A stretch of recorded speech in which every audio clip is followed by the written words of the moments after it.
నమస్కారం, welcome to I dream. ధర్మ మార్గం విత్ విజిత కార్యక్రమానికి స్వాగతం. ప్రస్తుతం మనతో పాటు ఉన్నారు ప్రముఖ ఆధ్యాత్మికవేత్త, జ్యోతిష పండితులు చింతా రుక్మాంగదరావు గారు. ఇప్పుడు వారితో మాట్లాడి మంచి ఇంట్రెస్టింగ్ టాపిక్స్ గురించి అడిగి తెలుసుకునే ప్రయత్నం చేద్దాం. నమస్కారం అండి. మాతృదేవోభవ, పితృదేవోభవ, ఆచార్య దేవోభవ.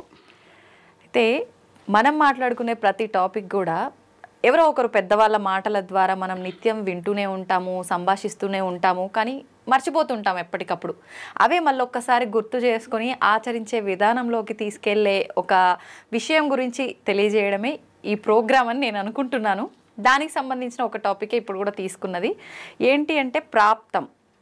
ఈ పదం వింటూనే ఉంటాం రెగ్యులర్గా, పెద్దవాళ్ళే వాడుతూ ఉంటారు ఎక్కువ ఈ పదాన్ని. ఏదైనా ప్రాప్తం ఉండాలి, ఏదైనా ప్రాప్తం ఉండాలి, మనం ఎన్ని చేసినా ప్రాప్తంలో లేనిది రాదు, మనకు గనక ఉంటే మాత్రం అది మనం వద్దు అనుకున్నా కూడా మన దగ్గరికి వస్తుంది అని అంటుంటారు. ఏంటండి ఈ ప్రాప్తం ఏంటి అసలు? ఆ ప్రాప్తము ఉండటము ఏంటి, లేకపోవడము ఏంటి, ఈ విధానం అంతా ఏంటి అసలు? ప్రాప్తము అంటే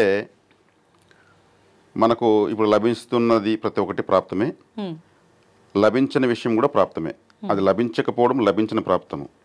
లభించిన ప్రతి ఒక్కటి మనకు దాన్ని మనం ఖర్చు పెట్టవలసినటువంటి విషయం, అంటే అనుభవించాల్సినటువంటి విషయం, ఎదుర్కోవాల్సిన విషయాలు, ఇవన్నీ ప్రాప్తాలే.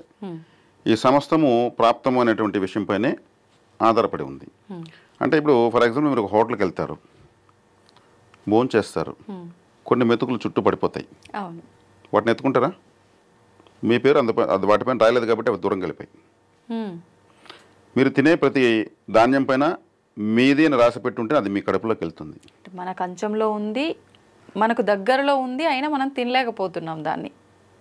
చూడండి అసలు నిజంగా అలా ఉంటుంది ప్రాప్తం అనేది. మీరు ఒక ట్యాప్లో వాటర్ తాగుతారు, ఒక చుక్క కూడా వదలకుండా తాగలరా? లేదు. మీకు ప్రాప్తమైన జలమే మీ కడుపులోకి వస్తుంది. అవును. మీది కానిది పక్కకి వెళ్ళిపోతుంది. ఇలా ఉంటుంది. అదేవిధంగా అదృష్ట దురదృష్టాలు, ప్రతి విషయము మీదైనది మీరు ప్రయత్నించుకునే వచ్చేస్తుంది. మీది కానిది మీరు ప్రయత్నించినా మీకు రాదు. దీనికి మన వాళ్ళు వాడే మాట అందని ద్రాక్ష పొల్లనా అని కూడా అంటూ ఉంటారు అప్పుడప్పుడు. అంటే అది మనది, మీది కాదు అని. ఇలా మనం జన్మించడం ఒక ప్రాప్తం, మానవ దేహం దొరకడం ఒక ప్రాప్తం. ఈ దేహం దొరికిన తర్వాత ఇక్కడ మనకున్న సౌకర్యాలు ఏవైతే మనకు ప్రాప్తం ఉంటాయో అవే మనకు వస్తాయి. తల్లి, తండ్రి, సమాజము, పిల్లలు, స్నేహితులు, అప్పులు, గొడవలు అన్నీ ప్రాప్తాలే. ప్రాప్తం కానిది ఏదీ లేదు. దైవానుగ్రహం కూడా ప్రాప్తమే. కాబట్టి మనకు కావాల్సినటువంటి ప్రాప్తాలు, అత్యద్భుతమైన ప్రాప్తము మనకు కావాలనుకుంటే అత్యద్భుతంగా మనం ఆలోచించి వాటికి మనం కృషి చేస్తూ వెళ్ళాలి. నిన్న ఉంది కదా, నిన్న మీరు ఉన్నారు కదా, ఈరోజు ఉంది కదా, ఈరోజు ఉన్నారు కదా, రేపు ఉంటారు కదా. ఉంటాము, కానీ ఉంటామో లేదో కానీ అని అనుకోవాల్సిన అవసరం ఏం లేదు. రేపు ఉంటామనేది ఈరోజు, రేపు ఏదైనా జరుగుతున్న ఆస్తి ఈరోజు బతుకుతున్నాం, దాని ప్రకారం రేపు ఉంటుంది కదా. అంటే నిన్న అంటే గత జన్మ, ఈరోజు అంటే ఈ జన్మ, రేపు అంటే రాబోయే జన్మ. ఈరోజు సంపాదించుకున్న డబ్బులే రేపు ఖర్చు పెడతాము. ఈ జన్మలో సాధించుకున్నటువంటి తెలివితేటలు, అదృష్టము ఏదైతే ఉంటాయో ఇవన్నీ కూడా పాప పుణ్యాలు, అవి మనతో వస్తాయి, ఇంకా ఏవి రావు. చేసుకున్న పుణ్యపాపాలే తప్పితే ఇంకేది మనతో రాదు అని ఎంతోమంది మీరు అన్నారు, ప్రతిరోజు మాట్లాడుకునే విషయాలని. ఇలా ప్రాప్తాలను మనము దుర్ప్రాప్తాలు, సత్ప్రాప్తాలను కూడా అనుకోవచ్చు. మనం మంచి ప్రాప్తము అదృష్టం, దురదృష్టం అంటే అది మనకు చెడు ప్రాప్తం. కాకపోతే ప్రాప్తాలు ఆలోచించిపోవాలని కూడా పెద్దవాళ్ళ మాటల్లో వస్తూ ఉంటాయి. కాబట్టి ఇక్కడ ఇంకా బాగా అర్థం కావాలంటే బాగా ఒక చక్కటి ఒక కథ రూపంలో ఒక విషయం చెప్తాను మీకు. ఒక శివాలయము, ఆ శివాలయంలో ఒక పూజారి, అతనికి ఒక కుటుంబం ఉంది. అర్చకత్వం చేసి అతను అక్కడ వస్తున్న భక్తులు ఇచ్చిన కానుకలతో తన కుటుంబం జీవనం చేస్తూ ఉంటాడు. సాధారణంగా వచ్చి ఆ శివలింగానికి మొక్కుని ఉన్నతమైన స్థితిలో వచ్చి మళ్ళీ కానుకలు సమర్పించే భక్తులు ఎంతోమంది. అంటే ఆ శివాలయానికి వస్తే తీరిన కోరికంటూ లేదని కదా అర్థము, నమ్మకం. ఇలా జరుగుతూ ఉంది. కొంతకాలం గడిచిన తర్వాత ఆ అర్చకుల ఆయన భార్య అడుగుతుంది, ఏమండి, మన ఆలయానికి మన ముందే అనామకంగా వచ్చి స్వామివారిని ప్రార్థించి కోటేశ్వరులు అయ్యారు, లక్షాధికారులు అయ్యారు, గొప్పగా వస్తున్నారు. మనమేమో మీరు ప్రారంభం రోజు ఎలా ఉన్నారో ఈరోజు అలాగే ఉన్నారు, అందరికీ మీరు ఆశీర్వదిస్తున్నారు. మరి మీరెందుకు స్వామివారిని అడగలేదు? నేను అర్చన చేసి అన్నీ చేస్తున్నారు, అది ఆలయ ధర్మం. మీరు భక్తుడులాగా మీరు స్వామివారిని గట్టిగా అడగలేదు. ఇదే నాకు విషయం తెలిసింది. స్వామి నాకు కుటుంబం ఉంది, నన్ను అనుగ్రహించని నువ్వు అడగలేదు కాబట్టే స్వామివారు ఇవ్వలేదు. మీరు అక్కడే ఉండొచ్చు, అడగనిదే అమ్మాయినా పెట్టదు. పరమశివుడు ఎలా పెడతాడు? ఇప్పుడు ఆడ వస్తున్న వాళ్ళందరూ కూడా వాళ్ళు అడిగారు, బాధపడ్డారు, స్వామివారికి నివేదించుకున్నారు, విన్నవించుకున్నారు, ఎన్నో ప్రార్థనలు చేశారు. కాబట్టి మీరు అడగండి. కాబట్టి అడగాలంటే మనం ఆలయంలో ఉండాల్సిన అవసరం లేదు. ఇప్పుడే భగవంతుని స్వామివారిని మనం మొక్కుందాన్ని ఎదురు గట్టిగా నమస్కారం చేసుకుని ప్రార్థించుకొని, స్వామి మాకు ఒక చక్కటి అదృష్టాన్ని ప్రసాదించండి అని మొక్కుని ఎదురు పడుకున్నారు. అర్ధరాత్రి ఈయన లేసేసాడు. లేసేసి భార్యను లేపాడు. ఏమైంది అనింది. స్వామివారి కల్లోకి వచ్చారు. మనం పడుకునేటప్పుడు మొక్కున్నాం కదా, కల్లోకి వచ్చారు. ఏం చెప్పాడంటే, ఉదయాన్నే ఆలయం తెరవగానే అక్కడ ఏముంటుందో అది నీదే అన్నాడు. ఆలయం తెరవగానే స్వామివారు ఉంటారు, స్వామివారు మందే అన్న. అట్లా కాదు, ఇప్పటివరకు ఉన్నవి శివలింగం ఉంది, అక్కడ అర్చన అభిషేకాలు చేసేటువంటి వస్తువులు అన్నీ ఉన్నాయి, ఇప్పటివరకు లేనిదేదో కొత్తగా ఏదో ఉంటుంది అంటున్నాడు ఆయన. అది మందే అంటున్నాడు. సరే, మనము మంచి శుభస్వప్నం వచ్చిన తర్వాత నిద్రపోకూడదు, ఆ ఫలితం దక్కదు, అందుకని మేలుకున్నారు వాళ్ళు. కూర్చొని మాట్లాడుకుంటే స్వామివారు చూడు మన మొర ఆలకించాడు, కల్లోకి వచ్చి చెప్పాడు. సరే, ఆమె ఈరోజు కొంచెం తొందరగా వెళ్ళండి ఆలయానికి అని చకచక రెడీ అయ్యాడైనా అని ఆలయానికి వెళ్ళాడు. ఆలయానికి వెళ్ళి తలుపులు తీయగానే ఒక 5 తలల పాము, బంగారు పాము, గోల్డెన్ స్నేక్ ఇలా ఆడుతూ శివలింగాన్ని చుట్టుకొని ఉంది. ఆడుతుందా? బంగారు పాము ఆడుతూ ఉంది. ఈయనకి ఆశ్చర్యం వేసింది. గోల్డెన్ స్నేక్ అది నీదే అన్నాడు, దాన్ని ఎత్తుకుంటే ఈయనకి భయంగా ఉంది. అది ఆడుతూ ఉంది, చాలా ముద్దుగా ఉంది. కానీ ఈ బంగారు పాముని ఎలా తాకోవాలి, అది కరుస్తుందో ఏమో, శివుడిని చుట్టుకొని ఉంది, ఏం చేయాలి? అది కూడా కోపం లేని విధంగా లాలనగా లాలిత్యంగా చూస్తూ ఉంది. నన్ను ఎత్తుకునే విధంగా అది మానసిక సైకిల్ కూడా చేస్తూ ఉంది. ఈయనకు భయంగా ఉంది. ఎంతసేపు చూసి ఆ పాము విసిగిపేసి ఆ శివలింగాన్ని విడిచేసి అలా కిందికి దిగి ఆలయంలో ఒక మూల ఒక రంధ్రం ఉంటుంది, నీళ్ళన్నీ పోయేదానికి. ఆ రంధ్రంలో దూరింది. అరే వెళ్ళిపోతా ఉందనేసి ఇతను అప్పుడు పరిగెత్తుకుంటా వెళ్ళి నన్ను తోక పట్టుకున్నాడు. ఈయన ఇటులాగను అది అటులాగను చివరికి అది వెళ్ళిపోయింది. ఈయనకు ఒక తోక కొంచెం కత్తిరించి వచ్చేసింది. అది మళ్ళా బంగారు కడ్డీలాగా తయారీ చేతికొచ్చింది. అంటే అది వెళ్ళిపోయినాక ఇది బంగారు కడ్డీ అయిపోయింది. ఇది ఎత్తుకొని పరిగెత్తాడు ఇంటికి. చూడు మనకు వచ్చింది బంగారు, ఇంత పొడవు కడ్డీ వచ్చింది. ఇది ఎలా వచ్చింది, ఇది ఏంటుకునింది అంటే, ఈ విధంగా బంగారు పాము ఆడుతూ ఉన్నింది, అది ఎంతసేపు నాకు భయంగా ఉన్నింది, దానిపైన టవలు వేసి ఎత్తుకుందామంటే నాకు భయంగా ఉంది, చూసి అది వెళ్ళిపోయింది, నేను పట్టుకొని తీసుకున్నాను అంటే, తోక కొంచెం నువ్వు మొత్తం అంతా వదిలిపెట్టి ప్రాప్తం ఆడికే ఉంది. అంతే కదా, భగవంతుడేమి ఇచ్చాడు. ఈయన ప్రాప్తం ఎంత ఉంది? చివరిలో తోక మిగిలింది దీనికి. ఓకే, అంటే మీరు ఇందాక అన్నట్టు ఈ జన్మ, గత జన్మ, వచ్చే జన్మ అన్నట్టు, ఈ జన్మలో మనం చేసిన దాన్ని బట్టి ఆ ప్రాప్తం ఉంటుంది. నిజంగా ఆయనకు అంత ప్రాప్తం ఉండుంటే గత జన్మలో అదంతా వచ్చే అవకాశం ఉండుండేదా? అంతే. కానీ భగవంతుడు ఆయన చేసిన సేవకు మెచ్చి అడిషనల్ బోనస్ కూడా ఇచ్చాడు. దీపావళికి, సంక్రాంతికి ఎంప్లాయీస్కి 1 month శాలరీ ఇచ్చినట్టు ఆయన చాలా బోనస్ ఇచ్చాడు. ఒక తల ఉన్న సర్పం అయితే కాకుండా 5 తలల సర్పం ఆడుతూ ఉంది. ఆయన ఆ టవల్ కూడా దానిపైన వేస్తుంటే కూడా అట్లా కూడా ఎత్తుకుండొచ్చు, డైరెక్ట్గా పట్టుకోకుండా. కానీ అది వెళ్ళిపోయేటప్పుడు ఇంక వెళ్ళిపోతుంది అనేసి ఆ తోక పట్టుకున్నాడు, అదే మిగిలింది ఆయనకు. ఇలా ఉంటుంది ప్రాప్తము. ఏ విషయంలోనే అంతే, మనది కానిది మనకు రాదు. కాబట్టి ఇక్కడ నరజాతి సమస్తం పరపీడన పరాయణం. ప్రతి ఒక్కరు ఇంకొకరిని దోచుకోవడానికే ఉన్నారు. నరజాతి సమస్తం. కానీ ఈ దోచుకోవడంలో నిజాయితీ ఉండాలి. ఎవరన్నా మనము స్వార్థం లేని బ్రతకలేం. ఆ స్వార్థంలో న్యాయం ఉండాలి. మనము అవతల వాళ్ళకు ఉపయోగపడి మనం బెనిఫిట్ పొందొచ్చు. అంటే మనం చేసే విధానం తప్పైనా అది పక్కన వాళ్ళకు ఉపయోగపడుతుంది, మనకు ఉపయోగపడుతుంది అని అంటే పర్వాలేదు. ఉభయ కుశ లోపరి, మీరు బాగుండాలి, నేను బాగుండాలి, మీ వల్ల నాకు ఆదాయం ఉండాలి, నా వల్ల మీకు ఆదాయం ఉండాలి. మీరు మోసపోవాలి, మీరు ఏమారిపోవాలి, మీరు దగాపడాలి, నేను మాత్రం బాగుపడిపోవాలి, అందరిది నాకే వచ్చేయాలంటే ఎలా వస్తుంది? రాదు కదా. ఓకే, ఇది సమాజం ఇలా ఉంది, ఇలా ఆలోచించడం లేదు. అరే అందరూ బాగుండాలి, అందులో నేను ఉండాలి. అనేటువంటి ఆలోచన నేను మాత్రమే బాగుండాలి, నా తర్వాత అందరూ బాగుండాలని ఆలోచిస్తే అంటే ఒకటి ఆలోచించట్లేదేమో, వాడు బాగున్నా బాగాలేకపోయినా నీకు వచ్చే నష్టం ఏం లేదు, వాడితో పాటు నువ్వు బాగుంటావు, నీతో పాటు వాడు బాగుంటాడు, అంతే తేడా. కానీ వాడు బాగుండడం వల్ల వాడింట్లోది మన ఇంట్లోకి రావడం, మన ఇంట్లోది వాని ఇంట్లోకి, ఇదంతా ఏం ఉండదు. కానీ ఇది అర్థం చేసుకోలేకపోతున్నారేమో. అదే ఆలోచన విధానం, ప్రత్యేకమైన ఆలోచన విధానంలో వెళితే ఆరోగ్యకరమైనటువంటి ఆదాయాన్ని పొందొచ్చు. దాని ద్వారా ఎటువంటి మానసిక రుగ్మతలు, అరే తప్పు చేసామన్నటువంటి ఒక ఫీలింగ్ లోపల. కొంతమంది అంటారు, నీ అంతరాత్మతో ఆలోచించు, తప్పు చేశావు, పైకి నువ్వు అబద్ధం చెప్తున్నావు, నీ అంతరాత్మతో ఆలోచించు. అంతరాత్మ ఎవరు ఎంత దుర్మార్గుడిగా అబద్ధం చెప్పదు, లోపల మాత్రం నేను తప్పు చేసిన అంటానే ఉంటుంది. ఇక్కడ ఒక లిటిల్ మైండ్ ఉంటుంది, అది చెప్తానే ఉంటుంది, రే చేస్తున్న తప్పు అంటానే ఉంటుంది. దాన్ని ఇక్కడ కంట్రోల్ చేయలేడు. ఆ లిటిల్ మైండ్ని కంట్రోల్ చేయడు, అది మాత్రం వాస్తవమే చెప్తుంది.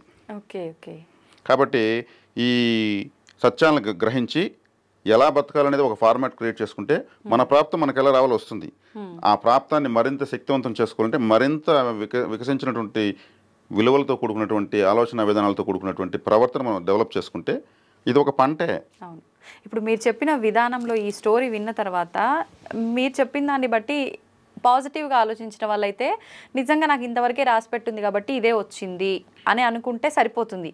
జనాలు అలా అనుకోకుండా, అరే అంత వచ్చింది, నేనే నా మూర్ఖత్వంతో నేను వదిలేసుకున్నాను, ఇంత తీసుకున్నాను అని చెప్పి ఎల్లకాలం బాధపడుతుంటారు. ఇప్పుడు మీకు స్టార్టింగ్లో ఒక పాయింట్ చెప్పాను, ఎవరైనా ట్యాప్లో నీళ్ళు తాగండి, కొన్ని నీళ్ళు మనం తాగలేం, వదిలేస్తాం. అంటే మనం ఇవ్వడానికి సిద్ధంగా ఉంటే మనం తీసుకోవడానికి అర్హులమే. అన్ని నీళ్ళు మనవే కావు, మనం కొన్ని వదిలితే మనం కొన్ని తాగుతాం. మనకు ఇచ్చే లక్ష్యమే లేనప్పుడు తీసుకునే అర్హత ప్రకృతి ఇవ్వదు. దానికి అబద్ధాలు, మోసాలు. ఒక వ్యక్తి ఫారెన్లో రియల్గా జరిగింది ఇది. భార్యతో విడాకులు వచ్చింది. ఫారిన్ కంట్రీస్లో బస్ టికెట్ తీసుకుని ఈజీగా విడాకులు తీసుకునిస్తారు. ఆమెకు ఇతని ఆస్తిలో వాటా ఇవ్వాలి, 100,000 కోట్ల ఆస్తి ఉంది. కానీ అతను ఏం చేశాడు, లాయర్తో మాట్లాడుకుని ఇంత ఆస్తి కానీ మనం కోర్టుకు చూపిస్తే 50% ఆమెకి ఇవ్వాల్సి వస్తుంది. తక్కువ ఉండేట్టుగా చూపించిన డాక్యుమెంట్స్ ప్రిపేర్ చేసి నాకు ఇంతే ఉంది అని ప్రూవ్ చేశాడు. ప్రూవ్ ఎప్పుడైతే రికార్డెడ్గా చేశాడో అది అందులో నుంచి ఆ 50% ఆమెకి వెళ్ళింది. ఇతను చాలా మిగిలిపోయింది అనుకున్నాడు. కానీ ప్రకృతి ప్రళయాలు లాంటి విపత్తులు అతని జీవితంలో వచ్చి అతని లెక్క చూపించాడు, అంత తప్ప మిగతా లాస్ అయిపోయాడు. నాకు ఇంతే ఉందని కదా ప్రూవ్ చేశాడు, రికార్డెడ్గా కోర్టుని, చట్టాన్ని నమ్మించాడు కదా. కానీ ఎంతైతే దాచాడో అది అతనికి త్వరితగతినే అంతా మాయమైపోయింది. ప్రకృతి నువ్వు ఇలా చెప్తావు అబద్ధము, నువ్వు అది లేను, నేను దాన్ని తీసేస్తాను, తీసేసింది. అంటే ఇక్కడ మనము ఏదైతే గట్టిగా తప్పించుకునేదాన్ని ప్రయత్నిస్తామో అది తప్పించుకున్నది కూడా వెళ్ళిపోతుంది. ఏది ప్రాప్తం అనేది కూడా అలా అనుకోవాల్సిందే. అతనికి బాధ ఆశ్చర్యం వేసింది, మనం ఎంతైతే చెప్పామో అదే మిగిలింది, మిగతా మొత్తం పోసింది. అదే ఇచ్చుంటే తనన బతుకుంటుంది కదా, మనకు ఇంకా ఎక్కువ ఉండేది కదా అనేసి. ఇంకా అయిపోయింది, దానికి ఏం చేయలేము, అంతే. చేయగలిగేది ఏముంది అంటే అది అక్కడికి అంత ప్రాప్తం ఉంది కాబట్టి ఈ రకరకాల మెలికలు అటు తిప్పి ఇటు తిప్పి అందులో ఏదో సమస్య క్రియేట్ అయ్యి లేకపోతే ఇంకొకరెవరో దూరి ఇంత జరిగి ఫైనల్గా మళ్ళీ మనకు దక్కాల్సిందే దక్కుతుంది. అరే రేపు ఆయనే అని చెప్పి బాధపడుతుంటాం మనమేమో. సింపుల్గా ఇది మేడం ప్రాప్తం అంటే. అయితే ఇప్పుడు ఇంకొక క్వశ్చన్, ప్రాప్తం మీరు చెప్పిన దాన్ని బట్టి నిజంగా నమ్ముతున్నాం మేము, ఇది ఖచ్చితంగా అగ్రి. కాకపోతే ఎందుకు ఆరాధించాలి భగవంతుని అని అంటారు. ఎవరైనా ఆరాధించేది అసలు కోరికల కోసమే కాదు అంటారు, కానీ కోరికల కోసమే ఆరాధిస్తూ ఉంటాం. అది డబ్బు కానివ్వండి, బంగ్లా కానివ్వండి, ఇంకేదైనా కానివ్వండి. మరి నాకు ఇంతే ప్రాప్తం ఉంది, భగవంతుడు ఇంతే ఇస్తాడని నేను నమ్ముతున్నప్పుడు నేను అసలు ఎందుకు పూజించాలి? ఎట్లా వస్తుంది నాకు ప్రాప్తం ఉన్నది, నేను ఆయన్ని ఎందుకు ఆరాధించాలి? ఇప్పుడు దీనికి ఇంకొక కథ చెప్పనా, వింటారా? సిద్ధంగా ఉన్నారా? ఒక ధనవంతుడు, ఒక పేదవాడు, చిన్న వయసు నుంచి స్నేహితులు. ఆ ఊరు జమీందారు అబ్బాయి, ఆ ఊర్లో ఒక పేదవాడి ఇంట్లో పుట్టిన ఒక అబ్బాయి, చిన్న వయసు నుంచి ఫ్రెండ్స్, వాళ్ళకి మానసికంగా ఒకటయ్యారు. ఆ స్థాయి ధనవంతుడైనా కానీ తనకి ఈ ఫ్రెండ్ నచ్చాడు. అతను పేదరికంతో సంబంధం లేదు, మానసికంగా అతను కలిసి తిరుగుతున్నాడు. కానీ ధనవంతుడైన అబ్బాయికి ఏ విధమైన భక్తి లేదు.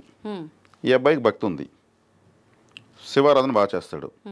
కానీ అతని భక్తితో ఇతని సంబంధం లేదు, ఇతను నాకు నమ్మిన దోస్తు అని ఇద్దరు ఫ్రెండ్స్. కానీ చెప్పు చూస్తాడు, ఎందుకురా ఈ పూజలు ఇవన్నీ, నేను ఏ పూజ చేయను, చక్కగా ఈ ఊరు జమీందారు కొడుకు నేను, నువ్వు శివుడిని పూజిస్తున్నావు, ఈ ఊర్లో చాలా పేద కుటుంబంలో నువ్వు పుట్టావు, లేదు రా నేను శివారాధన చేస్తాను, నాకు శివుడే సర్వస్వము, నాకు ఉన్నా లేకపోయినా శివుడే నా ఆస్తి అనుకుని ఇలా వాళ్ళ సంభాషణ చెప్పి అతను వదిలేశాడు. సరే నీ ఇష్టం, నీ పూజ అని. ఈ చిన్నప్పటి నుంచి వీళ్ళకి ఒక అలవాటు ఉండింది. ఆ ఊరి చివరిలో పొలిమేరలో ఒక చిన్న అడవిలో ప్రాచీన కాలంలో పాడుబడిన శివాలయము, ఎటువంటి పూజలు నోములు పూజలు ఆరాధనకు లేనటువంటి శివాలయము. ఆ శివాలయానికి వెళ్ళడము, ఈ అబ్బాయి పేద అబ్బాయి శివుడిని ఆడ పూజించుకోవడము, రావడము. ఇతనితో కూడా ఈ ధనవంతుడైన అబ్బాయి కూడా వెళ్తాడు ప్రతిరోజు. కానీ బయట కూర్చునేసి ఆ రాయి వేసుకుంటూ ఉండిపోతాడు. వీళ్ళు ఇలాగే పెద్దవాళ్ళు అయినారు. తన వంతుగా అప్పుడప్పుడు ఇతను సహాయం చేస్తున్నాడు తన ఫ్రెండ్కి. కానీ అన్నీ చేయలేడు కదా, తన వంతుగా మిత్రధర్మంగా చేస్తూ సహాయంగా ఉన్నాడు. ఇతనికి పెండ్లైంది, ఇతను తగిన కుటుంబాలు ఇతను పెండ్లైంది, అతని తగిన కుటుంబం అతని పెండ్లైంది, పిల్లలు పుట్టారు, పెద్దవాళ్ళు అయ్యారు, నడవయసుకు వచ్చారు. కానీ ఈ శివాలయానికి వెళ్ళడం మాత్రం వీళ్ళకి అలవాటు అయిపోయింది. కానీ అతను మాత్రం ఆరాధించడు, ఇతను ఆరాధిస్తాడు. వన్ ఫైన్ డే వీళ్ళు వెళ్తూ ఉంటే అర్చించుకుని తిరిగి వస్తున్నారు. సూర్యుడు అస్తమిస్తున్నాడు, ఎర్రటి కాంతులు ఉన్నాయి పడమర వైపు.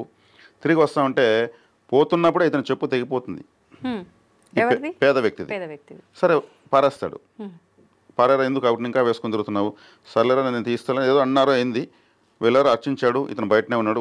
వచ్చి మళ్ళీ మాట్లాడడం బయలుదేరుతుంటే అడవిలో మొక్కలు ఉంటాయి కదా, ఆ మొక్క ఒకటి గుచ్చుకునేస్తుంది ఇతనికి, ఈ పేద వ్యక్తికి. ప్రాణం పోయినంత పని అయిపోయింది. అసలు ప్రాణం పోతే ఎలా ఉంటుందో అలా అంత ఇదిగా గుచ్చుకుని రక్తం పోతా ఉంది. అసలు అతను ఒక గవ్వున కేక వేసి కూలిపోయాడు. ఇతను ఆడ పడితే ఈ ధనికుడైనటువంటి అబ్బాయికి, ఈ వ్యక్తికి ఒక చెంబు నిండా వజ్రాలు దొరికాయి. అక్కడ కనిపించింది, ఎత్తుకున్నాడు. ఇతనికేమో కాల్లో మొక్క గుచ్చుకున్నాడు. ఎలా ఉంది ఇది? ఏ పూజ చేయలేడు, వాడికేమో అది దొరికింది, ఇతనికేమో కాల్లో మొక్క గుచ్చుకున్నది, నాకేమో ఇబ్బంది కలిగింది. దాన్ని టచ్ చేస్తే నొప్పుకుంది కాలు. కానీ ఇతనికి అనిపించింది, ఇన్ని రోజులు పూజ చేశాను, ఇన్ని సంవత్సరాలు తిరిగాను, నన్ను ఇంకా అట్టే పేదవాడిగా చేశావు, కనీసం కాల్లో చెప్పులు కొన్ని స్తోమత కొల్లకుండా చేశావు, ఈ దొరికే చెంపేది నాకు దొరుకుండొచ్చు కదా అని అనుకుని, అయినా మనము శివుడిని ఎందుకు మనము ఇప్పుడు కూడా నిందించకూడదు, దైవదోషం చేయకూడదు అని అనుకున్నాడు. మనసు చలించింది. కానీ అతను కూడా ఆలోచించాడు, ఈడేమో చిన్నప్పటి నుంచి ఈడొచ్చి ఈ పాడుబడిన శివాలయంలో పడిపడి మొక్కాడు, నేను ఆ రోజు మొక్కలేదు, ఈడేమో నాకు వజ్రాలు దొరికాయి, నాకేం లేదా, నెత్తినేసి కాల్చుకున్నంత ఉంది, నాకెందుకు ఈ చెంబు దొరకాలా, అదే మా ఫ్రెండ్ దొరుకుంటే ఎలా ఉంటుంది, వీడు చెప్తే వినడు, దేవుణ్ణి నమ్ముతాడు, లేని దేవుణ్ణి నమ్ముతాడు అనుకుంటున్నాడు. సరే అప్పుడు ఇతను వచ్చి తిట్టాడు, ఇంకన్నా బుద్ధి తెచ్చుకోరా, ఈ లేని దేవుళ్ళను ఈ పాడుబడిన ఆలయాలను చుడతావు నువ్వు, శివుడు ఉండాడని, శివుడు ఉంటే నీ కాల్లో మొక్కుంది, అదే చేసే శివుడు నీకు అని ఇతను తిడుతున్నాడు. తిడతా ఉంటే అతను గమ్మున వింటున్నాడు, మిత్రుడు కాబట్టి వింటున్నాడు. లేదురా నేను శివుడినే నమ్ముతాను, నేను ఆ నమ్మకాన్ని వదలను అంటే ఇద్దరు వాదలాడుకుంటున్నారు. ఆ దాన్ని ఒక ముసలాయన వెళ్తున్నాడు. ఏంది నాయన పొద్దుపోయేటప్పుడు ఇక్కడ ఏం చేస్తున్నారు మీరు, ఏం పని మీ ఇక్కడ, ఏంది అతని కాల్లో రక్తం ఏంటంటే ఈ విధంగా చిన్నప్పుడు జరిగిన స్టోరీ మొత్తం చెప్తారు. దీనికి మీరే చెప్పండి తాత అంటారు. అప్పుడు ఆయన చెప్తాడు, ఈరోజు ఇతనికి పూర్తిగా ప్రాణం పోవాలి, చనిపోవాలి, అతని కాల్లో మొక్క గుచ్చుకున్నది, చచ్చేంత పని అయింది, కానీ ఇతని ప్రాణం దక్కింది, ఇతను చేసిన పూజల ఫలితం. నీకు ఈరోజు ఒక అండా నిండా వజ్రాలు దొరకాలి, నీకు చెంబు అయింది, నీ పుణ్యం కాస్త ఇంత అయిపోయింది, ఇంతున్న పుణ్యం ఇంత అయింది, ఇతని ప్రాణమే వెళ్ళిపోవాలి, తన భార్య బిడ్డలకు దూరం అవ్వాలి, కానీ ఇతని ప్రాణం దక్కింది, ప్రాణం పోయినంత పనే కానీ ప్రాణం దక్కింది. ఇది నా దీంట్లో ఉంటే అంతరార్థం. అతనికి బోధపడు, నా అదృష్టం ఇంత చిన్నదైపోయిందా, నిజమే కదా, ఇతను చెప్పిన దానిలో ఇతను చనిపోయింటే పరిస్థితి ఏంటి అని ఆలోచించేగడికి ఆయనే పరమశివుడికి ప్రత్యక్షమవుతాడు. శివుడే వస్తాడు ఒక ముసలాయనలాగా దర్శనమిస్తాడు. స్వామి మరి నేను ఆ రోజు నిన్ను పూజించలేదంటే నా భక్తుడితో పాటు ఇన్ని సంవత్సరాలు నా ఆలయం వరకన్నా వచ్చావు, నువ్వు పూజించాల్సిన అవసరం, నీ పూజ నాకెందుకు, ఒక శివభక్తుడితో సావాసం చేస్తావు, నీ ఐశ్వర్యాన్ని పక్కన పెట్టి, ఇది నీ ప్రాప్తం, ఇతనికి ఇది ప్రాప్తం. ప్రాణమే భగవంతుని ఎందుకు పూజించాలంటే ఎందుకు పూజించాలి, ఏకంగా ఆయన కర్మను డైవర్ట్ చేస్తాడు, కర్మను తొలగించాడు, డైవర్ట్ చేస్తాడు, దాన్ని తగ్గిస్తాడు, తీవ్రతను తగ్గిస్తాడు. ఏదెలా ఉంటే అలా జరగనంటే అది వాళ్ళ ఇష్టం. అవును అవును. అయితే ఇప్పుడు కర్మను తగ్గిస్తారు అని అన్నారు కదా, ఆల్రెడీ మనం చేసుకున్న ఒక చిట్టా ఇంత ఉన్నప్పుడు ఇంత అనుభవించాలి అని అంటే దాన్ని ఖచ్చితంగా అనుభవించాలి, అనుభవించకపోతే మరొక జన్మ ఎత్తాల్సి వస్తుంది అంటారు కదా, అనుభవించాల్సిందే అన్నప్పుడు ఎందుకు తగ్గిస్తారు? అది ఖచ్చితంగా మనకు ఉంది కాబట్టి మనం అనుభవించాల్సిందే కదా, మంచి అయినా చెడైనా. ఇప్పుడు మళ్ళీ ఈ జన్మలో ఏమైనా చేస్తున్నాము అని అంటే ఈ జన్మకు సంబంధించి మళ్ళీ మరొక జన్మలో ఉంటుంది కదా దాని రియాక్షన్ ఖచ్చితంగా. ఎందుకు ఇదంతా కూడా? ఈ కర్మఫలాన్ని అనుభవించడానికి మనం పుట్టాము. ఆ కర్మఫలం తీవ్రతగా ఉన్నప్పుడు దాన్ని ఎదుర్కోలేక మనం ఇబ్బంది పడకుండా ఉండడం కోసం ఎదుర్కొనే శక్తిని ప్రసాదించమని భగవంతుని వేరుకోవడం. ఆ ఎదుర్కొనే కేపబిలిటీ మనకు కావాలి కదా. మరి అక్కడ మనము కోరుకునే కొద్దికి, మనం ఆరాధించే కొద్దికి, దైవశక్తి ఎంటర్ అయ్యే కొద్దికి దీని యొక్క తీవ్రత తగ్గుతుందని చెప్పాను కదా. తీవ్రత అంటే పాముగా రావాల్సిన తేలిగా వస్తుంది. విషజంతువే. మనము భగవంతు ఆరాధన చేయడం వల్ల పాము తేలిగా మారుతుంది. తలరాతను ఎవరు దేవుడు కూడా మార్చాడంటారు కదా. కానీ విషజంతువే వస్తుంది. ఆ తేలు వస్తే దాటుకుని వెళ్తాము, పాము వస్తే పరిగెత్తుకుని వెళ్తాము.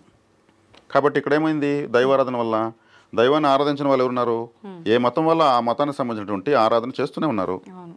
మన హిందూ మతమనే కాదు, అన్ని మతాలు గొప్పవే. వాళ్ళు కూడా భగవంతుడి ఆరాధన వాళ్ళు తోచిన విధానం అనుసరిస్తున్నారు. ఆ విధానం వాళ్ళు ఆనందంగానే కదా ఉన్నారు. కాబట్టి దైవారాధన చేయడం వల్ల ఆ తీవ్రతను తగ్గించుకోవడమే, ఆ తీవ్రతను ఎదుర్కొనే శక్తిని సంపాదించడమే. మరి దీంట్లో మీకు క్లారిటీ వచ్చిందా? కాబట్టి ఏది ఎలా ఉంటే అలా జరగను అనుకుంటే అది వాళ్ళ సొంత నిర్ణయం, వాళ్ళ